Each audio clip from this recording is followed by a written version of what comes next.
देखिए, विपक्ष हमलावर नहीं है, विपक्ष घबराहट और छटपटाहट का शिकार है। अब मैं इसमें तथ्य और परिस्थिति दोनों बताता हूं। पहली परिस्थिति, हम भी राज्यसभा में थे और प्रियंका जी भी राज्यसभा में थी।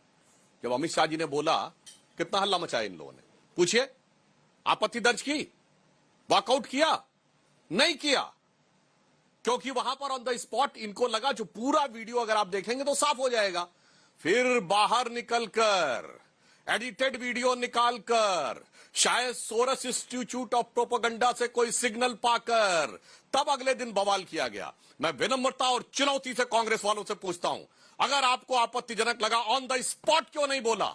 ये बाद में जाके कहां से, और वो भी एडिटेड वीडियो की बात कहां से आई? और दूसरी बात मैं कहना चाहता हूं, कांग्रेस डॉक्टर अंबेडकर के ऊपर बोलेगी।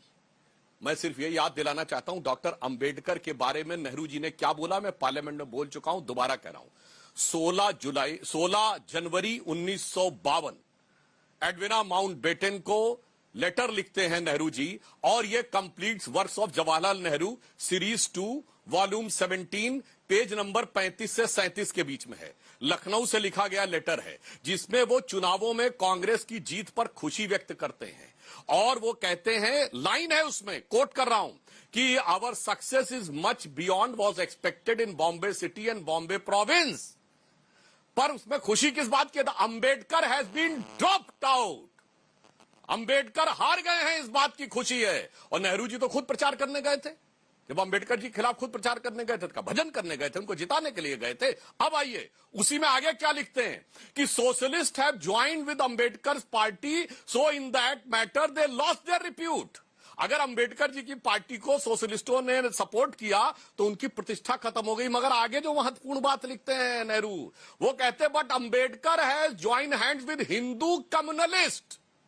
सुनिए, हिंदू कम्युनिस्ट, यानी जो हमको ये कहते हैं कि सांप्रदायिक हिंदूवादी, उनके साथ आ गए। ये है पंडित जवाहरलाल नेहरू के विचार अंबेडकर जी के बारे में।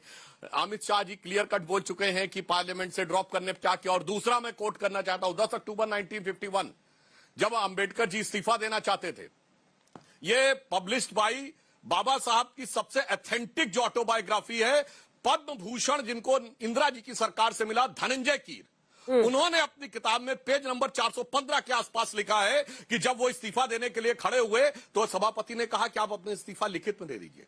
तो 2 सांसद, वो मिस्टर कामत और कुंजरू ने कहा, क्या अंबेडकर को अपना इस्तीफा नहीं पढ़ने दिया जाएगा? कोट अनकोट बोल रहा हूं। तो उन्होंने कहा, हमें यह चेक करना होगा कि इनके बयान में कोई सरकार के लिए समस्या या बदनामी वाली बात तो नहीं है। तो डॉक्टर अंबेडकर ने कहा, मैं ऐसी तानाशाही के आगे नहीं झुकूंगा, और वो बाहर निकल के गए। बाद में उन्होंने अपना लिखित वक्तव्य प्रेस में जारी किया। और सुनिए, ये सरकार के द्वारा भी पब्लिश्ड है। मेरे भाई, आंखें खोल के देखो, कितनी बातें करने की। इसीलिए कहते हैं, आज जो अंबेडकर जी के प्रति भक्ति नजर आ रही है, उसे पंचतंत्र में बगुला भगत और असली भगत का जो अंतर है, वो आज कांग्रेस में दिखाई पड़ रहा है। और जो मैंने फैक्ट बोले हैं, आए बाएं बोलने की बजाय कांग्रेस के नेता, और प्रियंका जी तो वहां थी राज्यसभा में, जवाब देकर जाए कि उस समय क्यों नहीं रिएक्ट किया। ठीक है प्रियंका जी, अगर गलत लगा था तो। आप उस वक्त राज्यसभा में थी, उनका यह सवाल है कि अगर गलत था तो उस समय कोई क्यों नहीं वहां से निकला? बाद में सिर्फ एक हिस्सा चलाकर अपमान का आरोप लगाया जा रहा है। सबसे पहले तो मैं कहूंगी, आपने सुधांशु जी को टाइम दिया, उन्होंने बात वही रखी जो उन्होंने राज्यसभा में करीब आधा घंटा 45 मिनट कुछ उनका भाषण का समय था, उन्होंने दिया।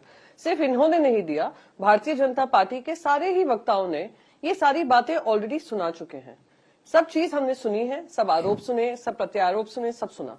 अब आकर फिर से आपके चैनल पे आकर ये बात कर रहे हैं, तो मैं मानती हूं, बस मुझे ये बात बता दें, क्या वो ये कह रहे हैं अमित शाह की हमने एक तो कोई तोड़ मरोड़ की बात नहीं की। उनका जो 1.5 घंटे का भाषण है, उसकी जो समरी है ना, वो उस 12 सेकंड के वीडियो में समझ में आ जाएगी कि भारतीय जनता पार्टी की किस तरीके की सोच है, किस तरीके की मंशा है। अंबेडकर विरोधी ही नहीं, संविधान विरोधी ही नहीं, ये अंबेडकर विरोधी हो गए हैं।